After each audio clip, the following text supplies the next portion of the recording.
For the next hour, you'll be leaving the Show Me state and entering the Show Me the Money state. So stop what you're doing, grab a pen, and get ready to learn.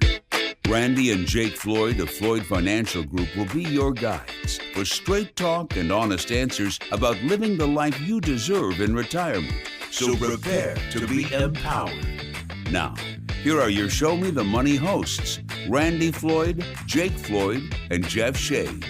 Thank you so much. Welcome to Show Me the Money, the radio show that gives you the straight talk and honest answers you need to help you reach your wealth management and retirement goals through smart investing and careful planning. On today's show, we're going to be talking about current events, also the relationship between retirement and a health diagnosis, 5 key things retirees should be asking about their investment allocations, and finally, 5 things to think about if you're 55 or older. My name's Jeff Shade, and as always, I'm just here to ask the questions, but of course, the words of wisdom and solid advice, they come from 2 places this morning. It's Randy and Jake Floyd of Floyd Financial Group. Start with you, Randy.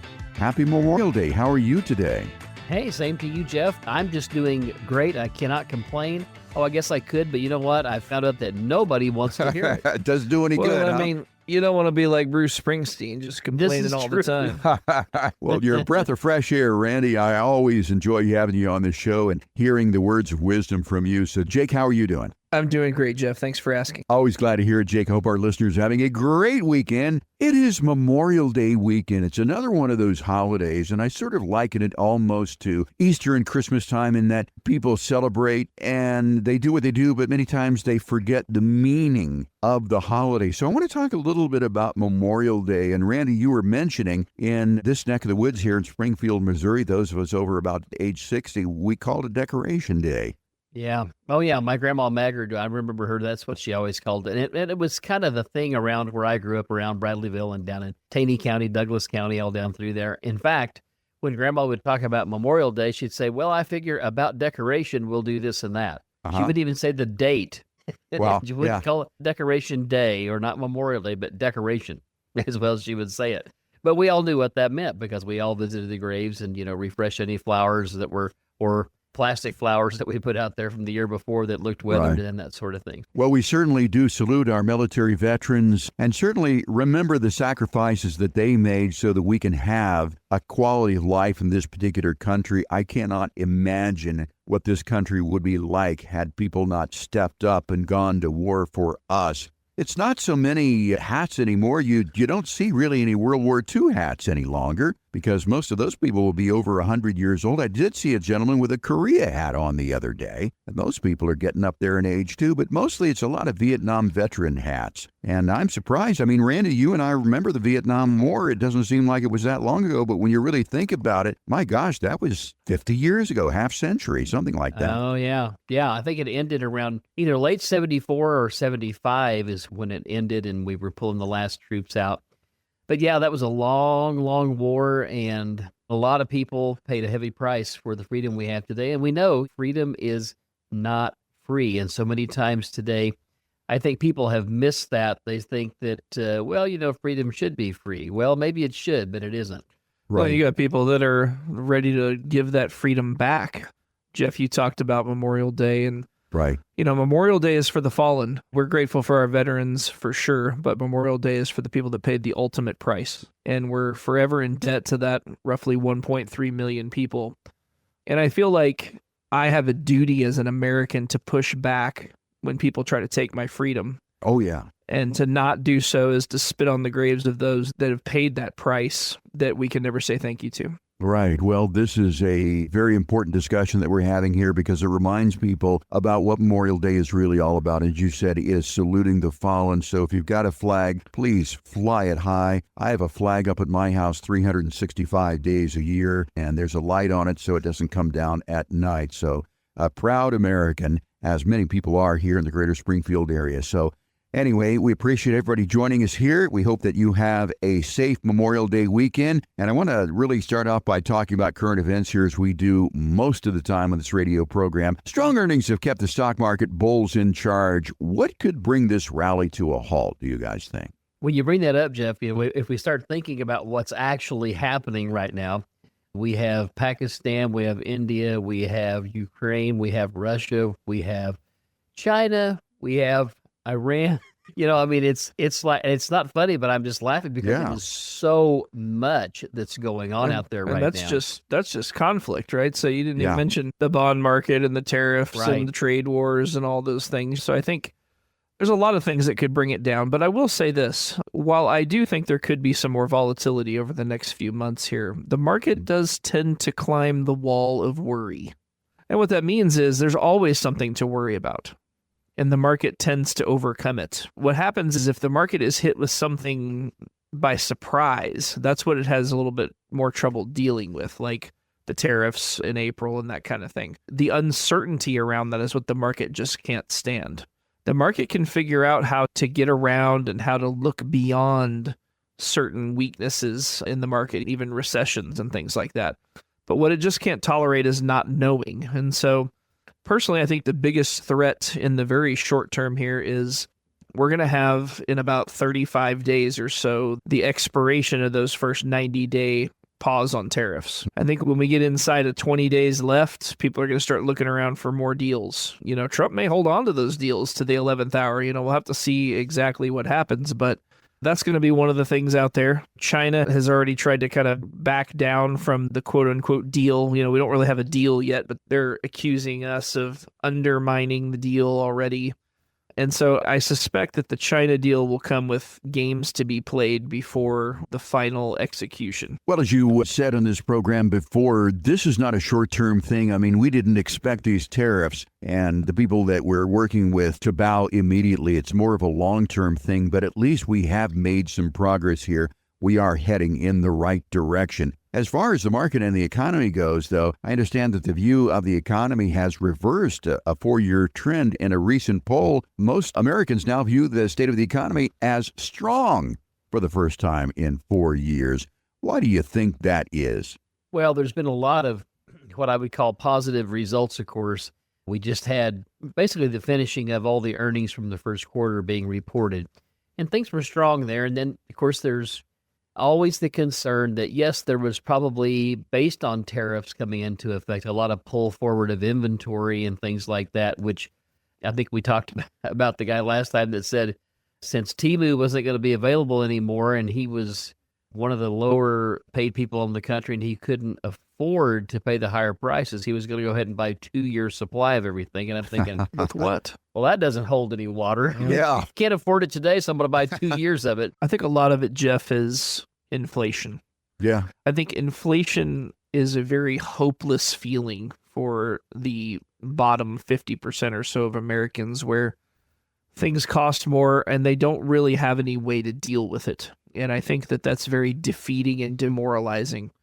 And now that we're really seeing inflation subside, and really we haven't even begun to see it subside as much as it's going to because the price of fuel and things has not worked its way through the system yet. I think that's part of the reason why is even though prices are still high compared to where they were 5 years ago, for the most part, prices have stopped going up more. And I think that people are starting to see that they're a little more valued at work, especially people that work hard, because the environment and the jobs world out there right now is, in my opinion, a lot of people are not working as hard as they were required to work in previous generations. And so if you are a hard worker, you stand out and you get raises, you get promotions, and all that's happening at the same time as inflation is subsiding. And I think that's why people are having some hope. Yeah, and I've always worked hard at my job. I continue to work hard because I remember the days when jobs were scarce. Actually, having a job was a status symbol. People look out the window, look at him, he's with his showing off his job, going to work and everything. So, yeah, always work hard. Let's continue to talk about some current events here. Moody's has done this rating system, and they've downgraded the U.S. from, I guess it is, AA1 to AA or AAA1 to AAA. Does that really have any significance at all? Well, let's not forget that it was Moody's that flat out lied about the quality of bonds in 2008 that caused the financial crisis ultimately. Correct. So I could not care any less what Moody's thinks about our debt situation and all that. However, I suspect that there's a lot of people on Wall Street that watch these ratings, and whether or not there's any validity to that, I can't say for sure. What I would say is I think we should be worried about our bond market at all times, not just right now. but Trump is laying the groundwork to ultimately fix a problem that we have spent 15, 16 years now creating through the printing of money and buying bonds artificially and really overissuing debt, which has consequences. So I think that for the first time, we're starting to see a way maybe out of our predicament versus just kicking the can down the road like we have the last 15 years or so. Yeah, and we're seeing this right now in the House with the big, beautiful bill. Yeah. We've seen how that plays out and how people are trying to figure it out. But everybody, even the Democrats, realize that we must get our budget under control, and I think they're working at it. I love how they call it the big, beautiful bill. Beautiful bill. Like all the news stations are calling it that, like they don't even know what it's actually called. It's just the big, beautiful bill. Well, I think, it'll go down in history. The kids will read in the history book in the future years about what was called the big, beautiful bill. That is It's going to be one bill, folks. It's going to be tremendous. One big, beautiful bill. Anyway, let's continue here. Ray Dalio says the risk to the U.S. Treasury is even greater than what Moody is saying. What do you think about Ray Dalio and what his opinions are? Well, Ray tends to be, I want to be careful how I say this. I mean, he's a smart guy. He knows a lot, but I think he always has a secret axe to grind. Yes. I was literally going to say that if you didn't say it, but yeah. So let's keep in mind that Ray Dalio operates what used to be the largest hedge fund on the planet. Mm-hmm. So a hedge fund owns both long stock positions, meaning they own stock, and on other stock positions, they short. And so he's always trying to maneuver the market into his favor. And so I would say, honestly, by and large, you can probably take the opposite of what Ray Dalio says as what he really thinks, because he's always trying to manipulate things into his corner. And so I do agree that he's a smart guy, but he has had a lot of famously awful calls too. Like he said cash was trash in 2022 before the market went down 28%. And I don't think it's that he really makes awful calls. I think it's that he's trying to exit some position that he has or use the market to his advantage. Right. If you look at all of these economists, what they're really studying is they study the lack of things. And, anytime you're in a position where all you can see is negative, and that's what you're looking for, rather than positive, you're going to find it. You're certainly going to find it. And I think that there's just, like we talked about earlier with the economy and things and the way people are feeling, hope is not a strategy, but you certainly got to have some hope if you're going to go to work, right? People that are hopeless don't go to work. And so one of the things that we are always doing here at Floyd Financial Group, and I've said this before, and my wife asks me this question all the time. So if this happens and that's bad, what do we do? Well, Lisa, what we do is we look at the situation, we assess it, and we make the best lemonade possible. Right. We make lemonade out of lemons. I've heard that all my life. That's exactly right. And so because there's some things you just can't control and you cannot change for a while, right? And so you have to figure out how to weather that storm. And as Americans, we've always done that. Think about it. I mean, over the years, we've always done that. Stock markets do that. Business leaders have to do that. And so it's no different now. But like I said, I think Ray, he's a very smart guy, don't get me wrong. And he's been investing for a very long time and has been successful at it. But again, and I'll tell you this much, it's true of almost everybody that you hear on TV. If you go out and you watch Morning Joe, I'll guarantee you're going to get liberaled. If you go over and watch Fox News, you're going to get conservative, Well, I mean, and to your point about the study of lack, right? I mean, that's why all economists are Democrats, because they're not looking for a solution. They're looking to analyze the problem and to death. Yeah. And it's literally like, I don't want to misquote the stat here, but it's somewhere between 85 and 87% of all tenured economists are Democrats. It's one of the highest numbers among any profession, which is just insane to me that you can understand economics, understand economic theory, have lived the last 40 years, and say that the study of lack and that resources are scarce and that there's no opportunity is what you come out with that. I don't know what world these people are living in. You're listening to Randy and Jake Floyd of Floyd Financial Group. My name is Jeff Shade, and of course, our program's called Show Me the Money. We appreciate you joining us this week. If you've enjoyed our conversation here today, you want to get in and sit down with a voice of reason, Randy or Jake Floyd of Floyd Financial Group, we do invite you to give us a call here today if you want. 417-889-7233 and request your Floyd Financial Group Retirement Review. No cost, no obligation, no judgment. We'll meet you where you are. 417-889-7233. Make that call this morning. Ashley will call you back during the week after you leave your name and telephone number. Set up a time that is convenient for you to come in and sit down and talk with us. Again, no cost, no obligation, no judgment. 417-889-7233. Online at FloydFinancialGroup.com. Randy and Jake, time for a break. When we come back, we'll be talking about Joe Biden's cancer diagnosis and when illness strikes just as you finally retire. When Show Me the Money continues here on 104.1 KSGF, where Springfield comes to talk. Ready for another helping of some more real money talk? Thought so.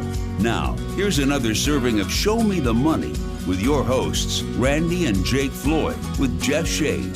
Welcome back, everybody. This is Randy and Jake. You're listening to Show Me the Money. And in this segment, we're going to be talking about what happens when illness or even death strikes when we finally retire. That's right, and it really came to light when President Joe Biden's career, of course, came to an end in January after decades of public service. Recently, on this past Sunday, a week ago, it was revealed that the former president, is 82 now, has announced that he has an aggressive form of prostate cancer that has spread to the bone. So it is a story sometimes that's all too familiar. A person finally retires after a life spent hard at work only to become sick. So I want to explore this a little bit. A health diagnosis many times can trigger retirement. And I think a lot of people, and correct me if I'm wrong, Randy, they get into retirement and they say, wow, now I've just got years and years and years to do whatever I want. But sometimes the body and the mind will not allow you to enjoy that retirement that you'd hope to have. Yeah, that's for sure. And we see all sorts of situations here. And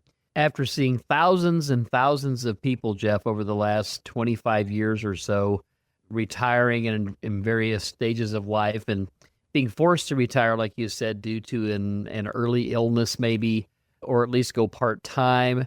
And then, once in a while we'll have somebody that they'll retire. And sometimes I'm talking like almost immediately one of those people will pass away, a husband or a wife. It's very devastating. So when we start looking at retirement planning, we have to consider all these things. What happens if I need long-term care? What happens if I die early? Maybe you're one of those fortunate ones, you have a pension. How did you set your pension up, or how do we want to set it up? Does it allow for one of you to pass away early? I mean, if I'm the primary pension person, the one that's got the big pension, do I take the largest payout for my lifetime, or do I settle for a little less so that it pays my wife after I'm gone? And if I don't want to do that, it's possible sometimes to buy a life insurance product that will make your wife whole or your husband whole in case something happens to you. But yeah, there's just so many things that can come up, and we have to talk about all of them. That doesn't mean everybody just has to head on address all of them, but we certainly want to talk about them and make sure we've considered what a deadly or a disabling diagnosis could mean. And a health diagnosis can really trigger retirement. We've heard of that many times, but on the other side of the coin, retirement can affect a health diagnosis. And Randy, I think it's because people say, well, I'm retired from my job. I'm going to retire from life as well, too. And that's just not the right way to go. I mean, I still try to stay pretty active. Could I do more? Yes. In fact, I'll give you a brief synopsis here. There's a guy by the name of John Maxwell that you may have heard of, who has been a leadership teacher, book writer, guru, if you will, former pastor. He did a talk for us here maybe 2 weeks ago now, and one of the things that he talked about is living intentionally. Make sure you have a plan, and then make sure that you work the plan, right? And so many times what happens is we see people retire, and they're pretty healthy, but within a year or so of sitting down and maybe not living intentionally to keep their health going and moving. And, the more we learn about how to stay healthy, there's two big indicators, they say, that are the biggest indicators of how long you will live. Number one, what is your VO2 max? What's your oxygen uptake like? It also helps you ward off dementia and some of these things that are debilitating by oxygenating the brain if you're walking or running or cycling or whatever it is you like to do. The other thing is you got to keep your musculature and your skeletal system, you got to keep it strong and where it works, right? And if you don't, by just sitting down, you're going to get to where you can't move. And then when you can't move and you have a fall, you break a hip, well, there you are. That's just kind of how things go. So I'm always encouraging people, keep moving. Don't go home and sit down because it's not a good plan for your life. Right, and that's the physical aspect of things, but also the mental aspect of things. I was talking with my older brother just this past weekend, visiting my family home in Ohio, and we were talking about retirement. He has kept active. He's got a wood shop that he's built there at the house, and he's out there building things pretty much every day. But also it's the mental stimulation. He is learning all sorts of new things, and I think that is an area that many people neglect, is the importance of mental stimulation and keeping the brain active and functioning and just learning new things. Yeah, I would agree with that 100%. Sometimes I go in and I sit down and I think, okay, so how do I fix that? And I think, do I really want to go through it, what it takes to fix it, or I want to call somebody, right? So today, if you want to learn how to do something, boy, you can find just about anything you want to online or on YouTube with a video. And ChatGPT, here I am. I've been talking about this. I've been working on, my thing is my 72 Cougar convertible that I've had. Finally, I'm going to try to dive into it a little bit. And it's not a complex car, but still, I can take things apart with the best of them, but putting it back together is a different story. But I can go to YouTube and figure out, okay, here's how these window regulators go back in. But also ChatGPT has been enormously helpful, because I can just ask the question, how do they go back in, and give me a diagram, and it'll show me all that stuff. But at least absolutely, I'm interested in doing something other than sitting and watching TV. The brain needs to be constantly expanded. And I think many people, that goes lost on them. Also, social connections, I believe, is another way to live longer. Randy, how important are social connections, do you think, and what do you do? Yeah, I think it's pretty important to have social connections. So I have a few people that I know that I talk to that are of the same mindset and of the same beliefs from a spiritual aspect, and maybe even from business and political side of things. We play golf together. Some of us go to church together. Some of us, we just have a common thread, maybe where I knew him through work somehow, and we have coffee or whatever. But I think it's very important that you have interaction outside yourself, because, as Pastor John Lindell said to me one time, he said, Randy, if people sit down at home and just don't see anybody, they just become weird. That's right. And and it's true. I mean, you can only be alone with your own thoughts for so long, I think. Yeah. How many times have you heard about one of these people who is a killer or something like that, or, does something very, very bad? They never say, well, he had a lot of friends and he was involved in... No, it's usually the guy or the girl who was alone or sat at home and didn't talk to anybody. So I do think that really mental stimulation is so very important. You do not have to necessarily play golf or restore a 72 Cougar convertible. There are a lot of things that you can do. Just reading a book, a chapter a day, doing crossword puzzles, being interested in something. We were talking about Memorial Day. There is a documentary, another one on the Vietnam War on Netflix, and I'm watching that again to learn more about that particular conflict. So it's keeping the mind active, keeping the body active, having social interaction with people. Those are the things that are going to keep you young and to keep you healthy.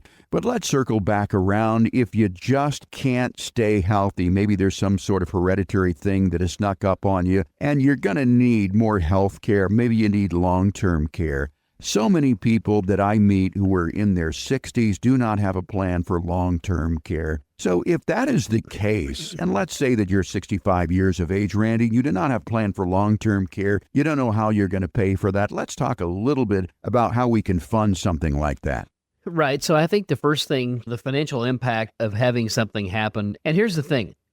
No matter how healthy we try to stay, we do not know what's going to happen to us tomorrow, the next hour, for that matter.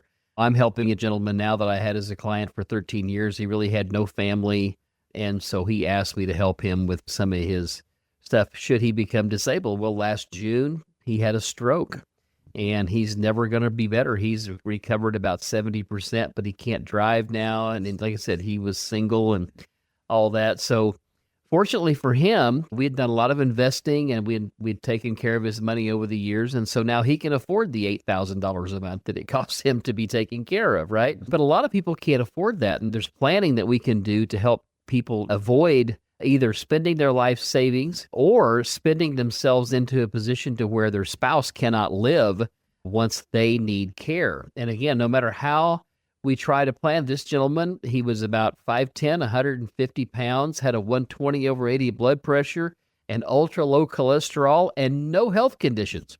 And then boom. So we just don't know. So it's something we need to talk about. I used to do a seminar years ago called 4 Ways to Pay. It's 4 ways to pay for long-term care. One is out of the hip pocket straight up, which again, at $6,000 and $8,000 a month, most people are not really planning or plumbed to do that sort of thing. The others to have some type of long-term care insurance, more traditional. There's life insurance that has long-term care benefits. Out of what they do is they accelerate the death benefit early should you have health conditions that require you to be in care. And then finally, there's Medicaid that we can rely upon. And people say, well, I'm not sure I want to be on Medicaid. Don't they get worse care and all that? That's really not the case. And Medicaid, a lot of people think is for people that are absolutely just dead broke and so broke they can't pay attention or anything else. So It's not true. And Medicaid is something that you paid into all your working years while you paid for Medicare and Medicaid out of your taxes through the FICA that you see on your paycheck. So I have no trouble with funding stuff for people that have paid into a system. What I don't like is funding for people that have not paid into the system. And one of the things we have that's going on in the country right now is we're trying to figure out with this new budget process, what do we do with Medicare? What do we do with Medicaid? And it's interesting, and it showed it on the TV the other day, that $9 out of every 10 Medicaid dollars, this is Medicaid, not Medicare, Medicaid, 9 out of every $10 goes to something other than paying for somebody that is elderly or fallen on illness late in life. That, my friend, is what we have to fix. Right. I did not know that. That is a startling fact. And just to wrap it up here, Randy, for those people who may be forced to go on Medicaid, or they think that, well, I'm going to go on Medicaid and I'm going to start divesting myself of the assets this year because I see that in 12 months I'm going to go on Medicaid. You can't necessarily do that. Medicaid does have a look-back period, but you do have a plan, I guess, for saving the family farm for Medicaid, do you? Right, we do. And generally, we have to do that type of planning 5 years in advance. But I won't get into the details of that today. But if it's something people want to talk about, we've been actually effectively doing that sort of planning since the year 2006. We have, of course, Elizabeth, who's an attorney here on staff that does estate planning and can help us out with doing whatever we need to do there. So anyway, yeah, so just bear that in mind. If you want to talk about it, give us a call. We'll be happy to sit down with you. Right, that telephone number, 417-889-7233. You make that call this morning if you like. Leave your name, telephone number. Ashley call you back during the week and set up an appointment for you to sit down with Randy and or Jake there at Floyd Financial Group. Talk about how you may want to pay for health expenses later on in life, or more particular, long-term care. As we said earlier in the program, we are looking for solutions here at Floyd Financial Group. We'd be happy to sit down and talk with you as a friend, try to come up with a solution to your problems. Again, no cost, no obligation, no judgment. We'll meet you where you are, 417-889-7233, or online at floydfinancialgroup.com. Andy and Jake, time for another break. When we come back here on Show Me the Money, we'll be talking about 5 key things that retirees should be asking about their investment allocations. All that and more when our show continues here on 104.1 FM KSGF, where Springfield comes to talk. We're back with your financial catch of the day, and it's a big one. Here's more Show Me the Money Radio with your hosts, Randy Floyd, Jake Floyd, and Jeff Shade. Welcome back, everybody. This is Randy and Jake. You're listening to Show Me the Money, and in this segment, we're going to be talking about 5 key things that retirees should be asking about their investment portfolios, especially as they grow older. That's right, and I think there are probably more than 5, but in the interest of time, we're going to isolate here just 5 of these things. So what is the first one, the first question that people should be asking themselves? Yeah, so number 1, how much risk should I be taking or still be taking in some cases? We have all kinds of people come in here, Jeff, and there are people that say, you know what, I can't stand to lose 1 red cent, Randy, and that's okay. And I have those other people that come in on the other end of the spectrum and say, I don't care if you lose it all, just put me out there and make it risky and make me some money. Well, we know that that's not really true either, that nobody wants to lose everything they've saved, right? No. So when we look at risk tolerance, one of the first things we're going to do is look at how comfortable are you with taking risk. And then we have to ask the question, based on what you've saved in your budget, we're going to come back with a realistic amount of risk that you should be taking, because really what people are asking us to do for them is show them how to not run out of money and how to provide them an income. This is one other thing, too, that we've talked about on this show, but there's a couple of different types of risk analysis. So one is risk tolerance, how much risk you're comfortable taking. Mm-hmm. But then there's risk capacity. How much risk can you afford to take? And those are two different numbers for a lot of people. And so those are things that we take into account whenever we are designing plans. Maybe you're okay rolling the dice, but maybe you haven't saved enough money to be okay rolling the dice, right? Or maybe you don't want to have any risk, but you need to take a little risk to get you to where you want to be. And so sometimes those things are in conflict, and that's where we need to be talking through them and really understand your goals to help make good decisions. Right. And depending on what's going on in the world right then, are CD rates 5% or are they 1%? And how much income do you need is going to determine a little bit about how we invest that money as well. So there's a lot of moving parts here. So it seems like an easy question when you first say, well, how much risk should I take? Well, It's a moving target, number one, and number two, everybody's different, right? Not much going on in the world either right now. Yeah, everything's quiet, normal, no problem at all out there. Yeah, and I think a lot of people confuse risk tolerance and risk capacity. But again, it's whatever you're comfortable with, whatever allows you to sleep at night. So that's number one question that we should be asking ourselves when we get into retirement. How much risk should I be taking? Sometimes we need an appointment with Floyd Financial Group for you and Randy to really talk about that. So let's talk about the second question. What is that one? Yeah, so is my portfolio providing enough income? So we have to talk about income, right? And the reliability of income and where does it come from? Because income, all the time we're working, we perform so many physical movements per day or so many calculations in our brain and make so many phone calls or whatever it is we do to generate that income. But once we've stopped working, do we invest a lot of money in growth stocks? Because growth stocks, like an example would be for years, Starbucks, a growth stock. Because the only way you made any money out of Starbucks was to buy it low and sell it higher than you bought it because they didn't pay a dividend. Then we have companies like Procter & Gamble that are staple type companies. They pay a decent dividend, maybe 3.5%, depending on what the price of the stock is at the time and what's going on as far as the market goes. But they're also a stable company, so they're going to provide that income on an ongoing basis. Do we use bonds in there? Do we use CDs in there? When CDs are paying 5%, I would say, hey, there's nothing wrong with maybe owning some money in a CD, or maybe it's some bonds that you need to own or a bond fund that you need to own in conjunction with maybe some growth stocks and some dividend-paying stocks. So when we ask the question, is my portfolio providing enough income, we have to think about what type of income is that? And then it kind of goes back to category one we just talked about, and what's the risk associated with that and the predictability of that income.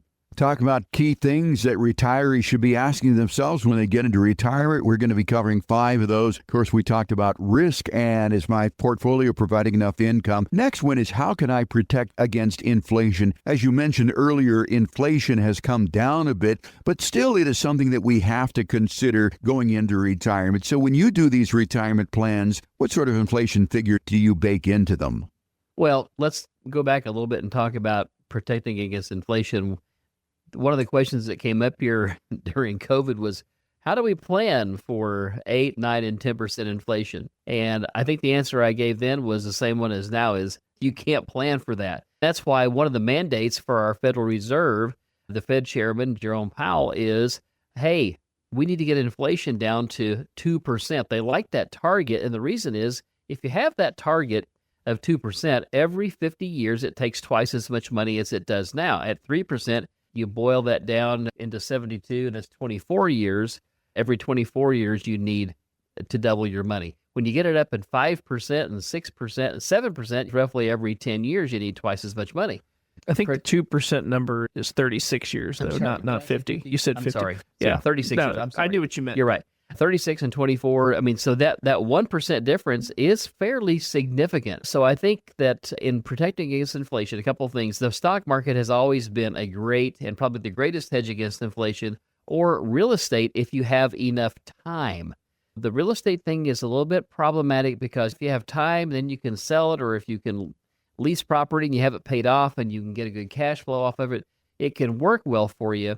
But again, long-term, something tied to the stock market, buying bonds at the right time. If the bond market has been depressed, stay away. If interest rates have been high, they're going down, you might want to jump in. That's going to give you a good hedge against inflation because you get not only the interest off the bond, but you get the appreciation of the bond as rates fall.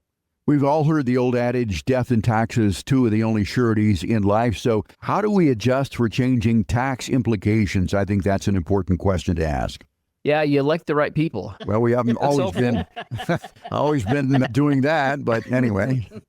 No, a lot of people have a lot of different types of investments, and they're all taxed a little bit differently, right? So let's talk about stocks and even real estate. We'll talk about that. Those are generally taxed through what we would call capital gains, either long or short-term. Short-term capital gains, 12 months or less that you've owned the asset. Long-term capital gains, 12 months or more.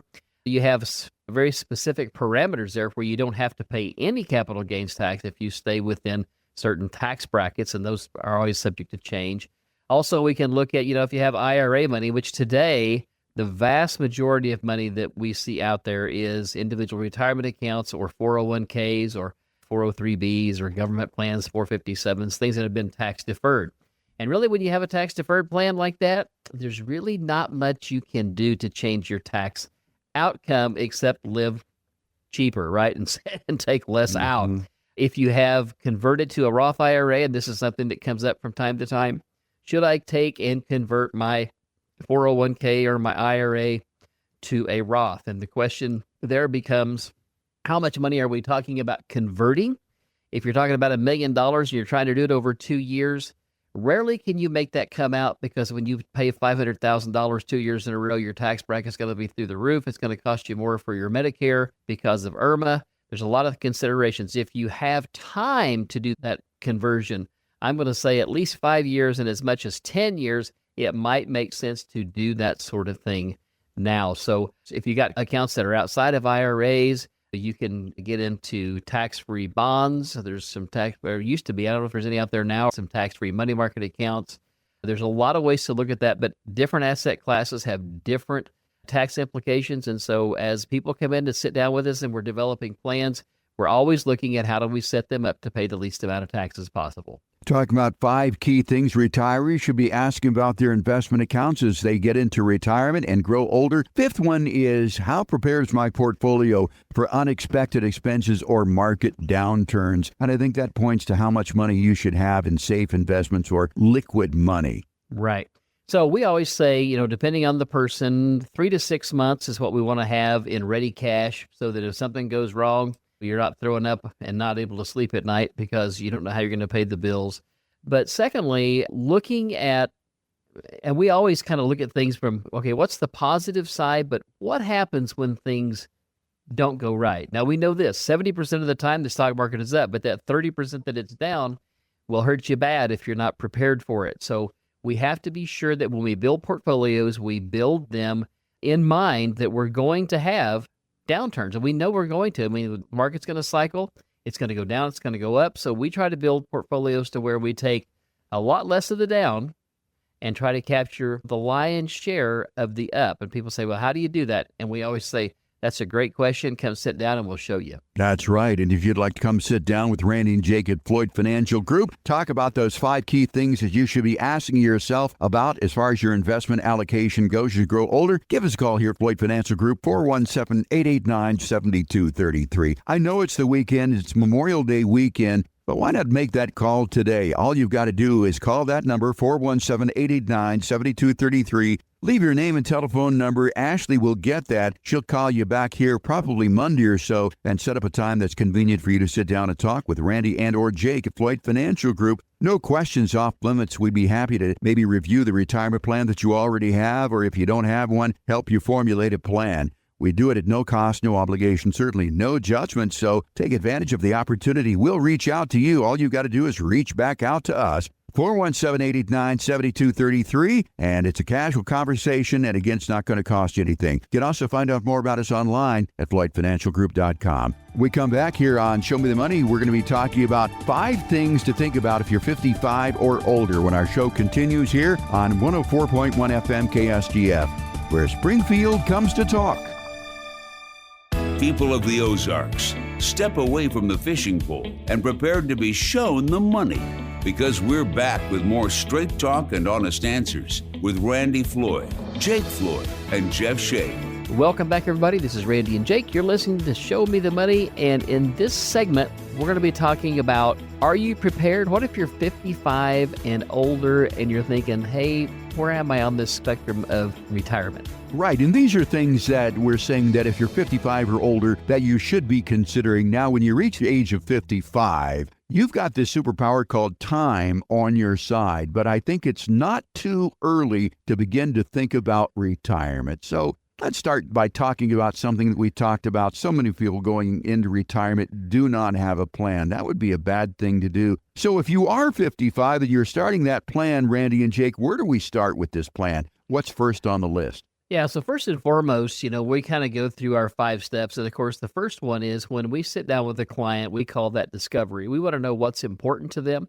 We want to know how they see retirement, what it means to them. And of course, we're going to find out their age. And if they've got basically 10 years before Medicare age, we want to see where they are, what they've saved. We're going to talk to them about what they've saved, what it means as an income. We're going to look at Social Security, if they're lucky enough to have a pension, all those sorts of things. We're going to learn about them and figure out what they are really going to need in retirement. And from there, we just look and reverse engineer the plan and figure out how short they're going to be, and do they need to uptick their savings? Do they need to put more in their 401k? Maybe now at this point, do we want to put away some after-tax money rather than just all into the IRA? So there's a lot of things that come up when we sit down with those clients the first time. But first and foremost, what are they trying to accomplish? What's important to them? How does retirement look to them?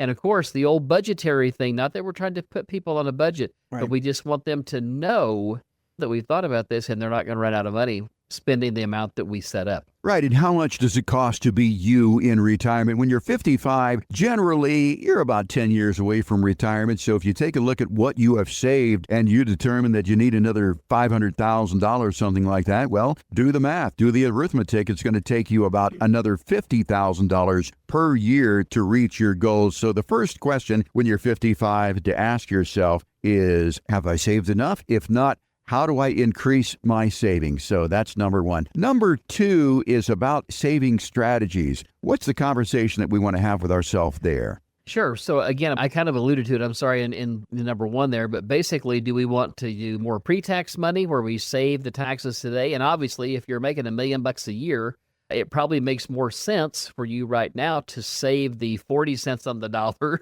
that you're spending on taxes by putting whatever you can, maximizing maybe up to 30 grand a year or so into your 401k plan. Or if you are in a situation where you're not really now in a high tax bracket, we may want to look at either converting of some of that money to a Roth or actually funding a Roth 401k, or like I alluded to earlier, looking into some tax-free savings. Maybe it's some municipal bonds, or maybe it's even some of those tax-free money market accounts that can be out there.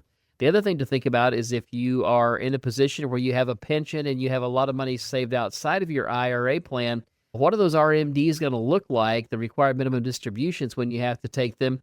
And do you want to have to take those and bump your income up, or do you want to maybe bite the bullet now, prepay some taxes for your beneficiaries? And we talked about these are the questions that you want to ask yourself if you're 55 or older. But of course, you may be asking yourself these questions at 60 and 65. It's never too late to ponder these questions. The next one is about your portfolio risk. And we alluded to it earlier in the program, but let's refresh a little bit on portfolio risk. If you're 55, let's say if you're 55 versus 65, is your risk going to be different?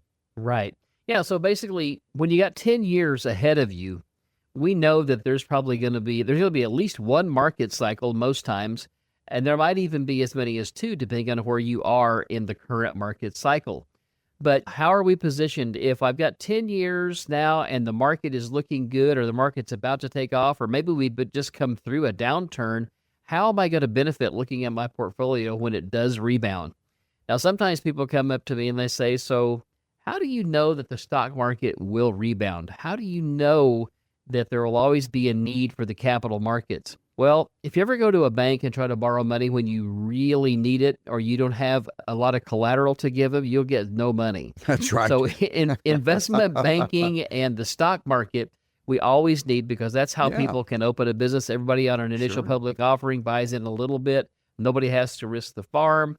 The people that start the business get to expand and grow their business. And then everything else is traded on what's called the secondary market. And the secondary market is the S&P 500, the NASDAQ, the Dow Jones. Those are all secondary markets where stocks are traded over and over between people. So when we look at that, we know that it's going to come back. 70% of the time the market is up. That 30%, though, is the real question. How much is that going to hurt? And again, my time horizon, if I've got 10 years, I'm still going to be in a fairly aggressive position because I know that most likely there's going to be another market cycle or two before I actually hit retirement age. That's right. And when you talked about that loan scenario, I get offers of loans all the time. I mean, I could borrow hundreds of thousands of dollars because I don't need a loan. But if I needed a loan, nobody would be willing to give me, as you say, one red cent. That's something to consider. Talking with Randy and Jake of Floyd Financial Group. Life can change quickly. Are you prepared? Things to consider if you're 55 or older. The next one is earmarking for big expenses, looking ahead, saying the old beater, the old junk car that I'm driving right now doesn't have much life left in it. I'm going to need a new one here probably in a year or so. But that's not the only big expense that we have to earmark money for. So let's talk about that a little bit, how we do that. Yeah, when we look at what's coming down the road, we know, like you said, and I even tell people this sometimes, you may always, not everybody's going to agree with this, but you may always have a car payment. Right. You may always have at least one. Yeah. Because if you buy one every 5 or 6 years, you're probably going to have one going all the time. Now, some people say, well, I would never have a car payment. Well, I would say this. Right now, there are people buying cars at 0% finance. All right. And why would we take money out of a retirement account and pay 20 to 25% tax when we can use their money for free? So there's just a lot of things to consider, but you're going to have to still have stuff like that. Also, you're going to have a roof is going to leak or need to be replaced, but there's going to be things that are going to come up. Maybe one of your kids is going to need a loan. That probably never happens, right, Jeff? No, it never happens at all. Yeah. I've never heard of that happening. But anyway, if it did, though, you would want to be prepared for that. You'd want to be prepared to do it, right? Absolutely. Does your house have any deferred maintenance that you're going to have to take care of after retirement, or is it where you've done something 15 years ago and you know in another 10 it's going to have to be done again? Are you going to need to move? Are you going to have to move from one house to another? Now, a lot of people say, well, that's not a big deal. I've been in my house for 30 years. It's appreciated all this amount. I paid $250 for it. It's worth $500. The problem is the $500 will only buy a $200,000 house that you have. That's because right. all the prices have appreciated so far. So there's just a lot of things that we have to consider. Do we have weddings? Do we have graduations? Do we have grandkids that we want to help fund some things for them? So lots of things that we have to think about besides just the monthly income to keep the wolf away from the door and provide the lifestyle we want to have while all this other stuff is happening. And to your point about weddings, the lovely young lady in your family has always dreamed of this dream wedding. It's going to be pretty expensive. So you tell her, look, honey, the first wedding is on me, but the second, third, and fourth, that one is going to be on you. So Yeah. This is the Alpha and the Omega. This is the end and the beginning right here. Final one is review and update your estate plan. I think that's a good idea. I think a lot of people listening to the program have an estate plan. They may have, ex-spouses on there, or they may have people that just shouldn't be on that estate planning. Updating beneficiaries, very, very important. Sure. I remember when Jake was not very big, we went out and we did a will, and then we talked to the people and said, well, now listen, we want you to take Jake if something happens to us, right? Mm-hmm.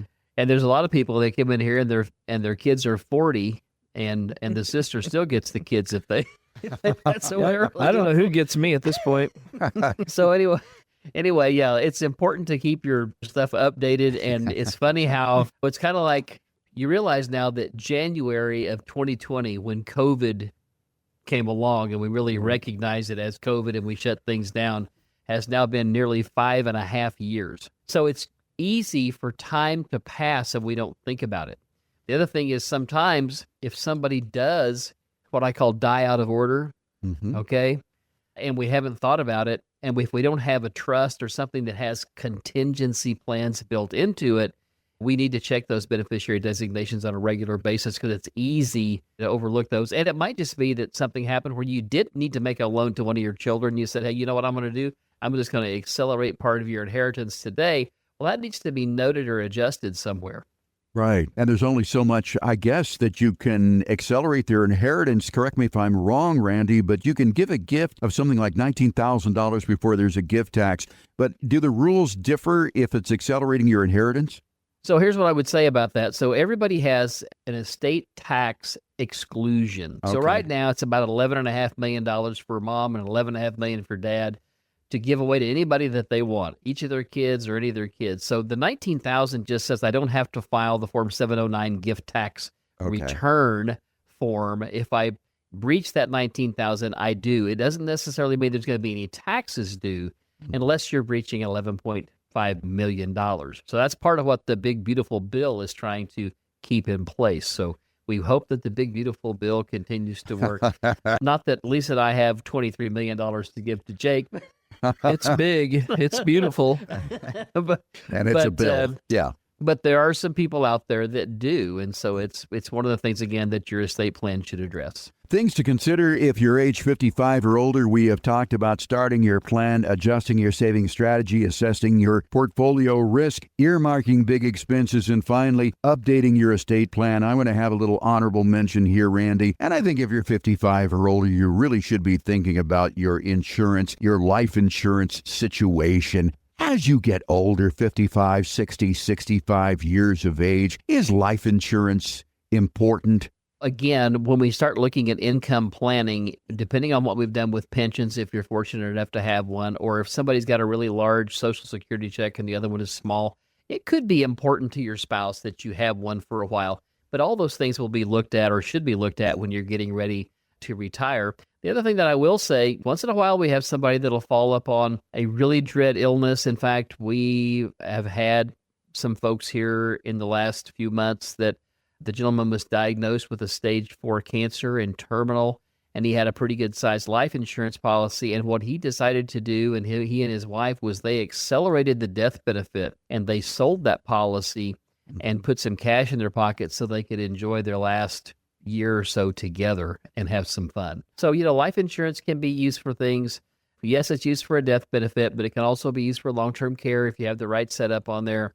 And also it can be used for something like that. And I also want to add another honorable mention, and that is exploring your health care options if you plan to retire before 65. Of course, at 65, you have Medicare. So if you're retiring before that, you need to determine whether or not your employer-sponsored health care option will continue with you, or whether you need to go on COBRA or you need to find some other way to ensure that you're going to have health insurance. But that is another big thing that you need to consider among the questions that you need to ask yourself if you're 55 or older. Well, if you've got questions, we may have the answers for you here at Floyd Financial Group. It's called the Floyd Financial Group Retirement Review. It's an opportunity for you, at no cost and no obligation, to have a casual conversation with Randy and Jake here at Floyd Financial Group to see if you're on the right path towards a confident retirement. Again, doesn't cost you a dime, no obligation, no judgment. Will meet you where you are.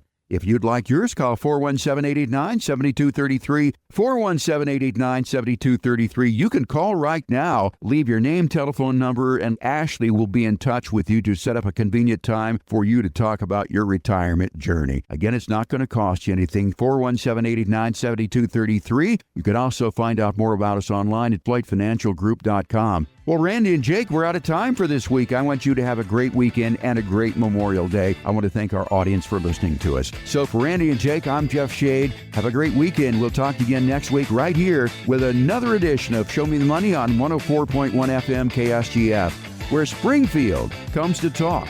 The information provided in the preceding program is for educational purposes only and is not intended as investment advice for any individual or entity. All information contained herein is believed to be from reliable sources. However, we make no representations as to its completeness or accuracy. The opinions expressed are subject to change without notice and do not constitute financial, legal, or tax advice. Please consult your financial professional before executing any financial strategy. Financial planning is offered through Floyd Financial Group, LLC, and SEC